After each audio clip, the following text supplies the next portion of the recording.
Good morning mga kapatid. Happy Friday po sa ating lahat. Thanks God, praise God for this wonderful morning.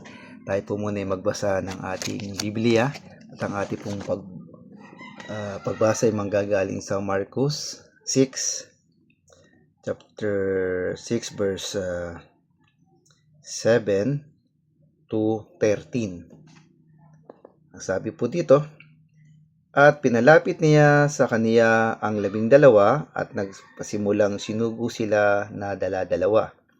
At binigyan niya sila ng kapahamalaan laban sa mga karumaldumal na espiritu.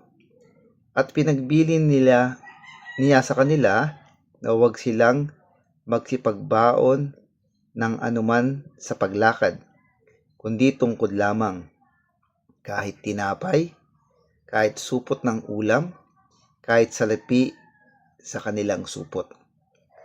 Tatapot gumamit ng mga sandalyas at huwag magsuot ng 2 tunika.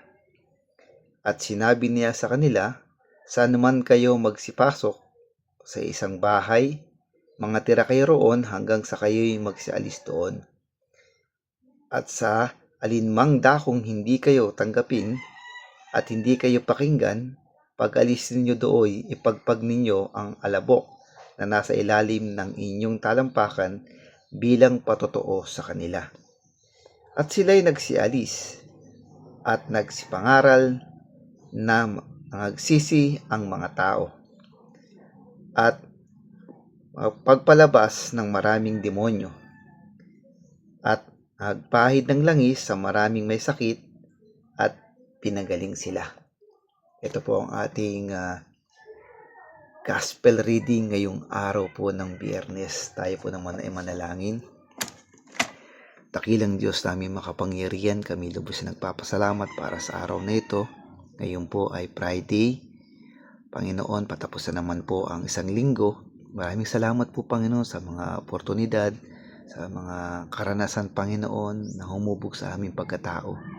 Maraming salamat Panginoon sa patuloy paggabay sa amin sa araw-araw, sa aming paghahanap buhay, sa mga bagay, Panginoon, na nakapagpapatingkad, nakapagpapalago na aming pananampalataya, Panginoon. Maraming salamat po. Panginoon, tinatas ko sa mga oras nito lahat ng aming mga kahinaan, lahat ng aming mga pagkukulang.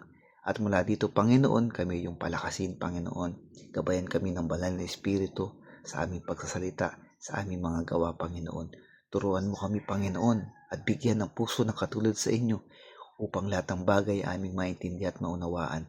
Batid ko, Panginoon, sa kabila ng mga pinagdaraanan namin ngayon, Panginoon, ng aming bansa, ng aming mga kababayan, Panginoon, patuloy ka nandyan para kami gabayan at bantayan, Panginoon.